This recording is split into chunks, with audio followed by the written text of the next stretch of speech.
Stqarrijiet konfliġġenti dwar l-aħħar skandlu fost lista twila illi qed jerreq lill-kabinett ta' Robert Abela.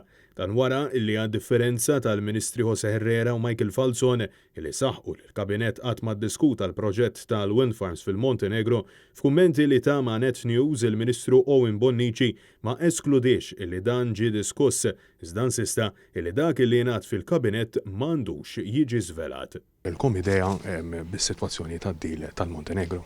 Jiena ma niddiskutix dak li jiġi diskuss internament fil-kabinet. Żgur mhux se niddiskutih mal-medja.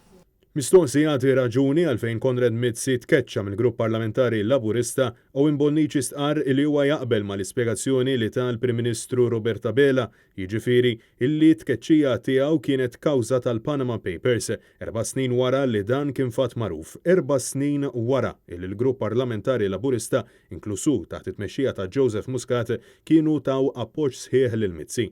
Dan ifisser illi wara dawn is-snin kollha id-deputati Laburisti spiċċaw taw raġun lil Partit Nazzjonalista fejn tul dan iż-żmien kollu kien vuċi soda favur il-ġustizzja u kontra il-korruzzjoni. Fi kliem Owen Bonnici taħt it-tmexxija preċedenti Muscat dejjem mexa fl-aħjar interess tal-pajjiż. Ma taħsibx li ġifieri kien żbaljat Dr. Joseph Muscat meta kien qed jiddefendi lil Konrad Mizzi għall-istess raġuni? Ħalli kulħadd jagħmel l-argumenti tiegħu, aħna ngħixu f'soċjetà demokratika fejn kulħadd għandu l-fehmiet tiegħu.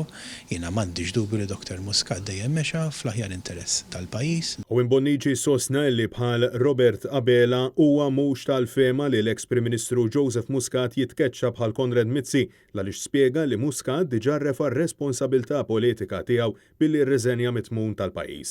Meta mistoqsi jekk jaħsibx li l-fatt li falla milli jkeċċi lil Konrad Mizzi 4 snin ilu huwiex wieħed mid-difetti ta' Muscat tul it-tmexxija tiegħu huwa saħaq li l-eks Prim Ministru ħa deċiżjonijiet importanti. Taħseb però li seta sar aħjar? Seta sar aħjar, ġifieri jiena naħseb illi Dr. Muscat fil-perjodu tiegħu illi kien Prim Ministru għamel ħafna ġitu ħafna deċiżjonijiet importanti. Intant, wara li ġie żvelat li 17 Black daħlet il-miljuni mill-proġett tal-Montenegro, il-Ministru tal-Finanzi Edward Cicluna insista li l-Gvern m'għandu xejn xjaħti għal dak li ddeskriva bħala ċertu atti ta' korruzzjoni.